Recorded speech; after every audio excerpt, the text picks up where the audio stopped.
வணக்கம். நம்ம வீட்டில் இன்றைக்கி என்ன சமையல்னு பார்த்துருவோமா? கீரையை இப்படி ஒரு தடவை செஞ்சு பாருங்கள். இது சாப்பாட்டுக்கு, சப்பாத்திக்கு, இட்லிக்கு, தோசைக்கு எல்லாத்துக்குமே நல்லாயிருக்கும். இதுக்கு ஒரு மசாலா நம்ம அரைச்சிக்கலாம். வெயில் காலத்தில் நம்ம அடிக்கடி கீரையை சேர்த்துக்கணும்.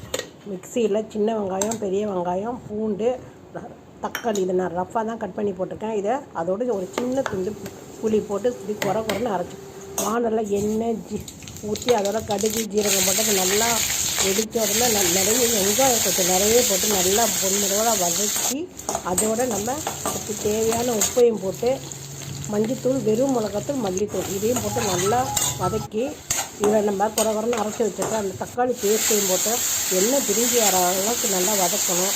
நான் இன்றைக்கி பசலைக்கீரை எடுத்திருக்கேன். நிறைய மருத்துவ குணங்கள் நிறைஞ்சது பசலைக்கீரையை நான் க்ளீன் பண்ணி காம்போடு கட் பண்ணி வச்சுருக்கேன். இதை இந்த மசாலாவோடு சேர்த்து தண்ணியெல்லாம் ஊற்ற தேவையில்ல. நல்லா ரெண்டும் ஒன்றா சேர அளவுக்கு கிளறி விட்டு தட்டை போட்டு மூடி ஒரு 2-3 நிமிஷத்துக்கு ஒரு தடவை நம்ம எடுத்து நல்லா பரட்டி விட்டுக்கிட்டே இருக்கணும். மேலே கருவேப்பிலை, கொத்தமல்லி இருந்தால் அதையும் நல்லா தூக்கிங்க. இது கீரையில் செஞ்ச சைடிஷ் மாதிரியே இருக்கா.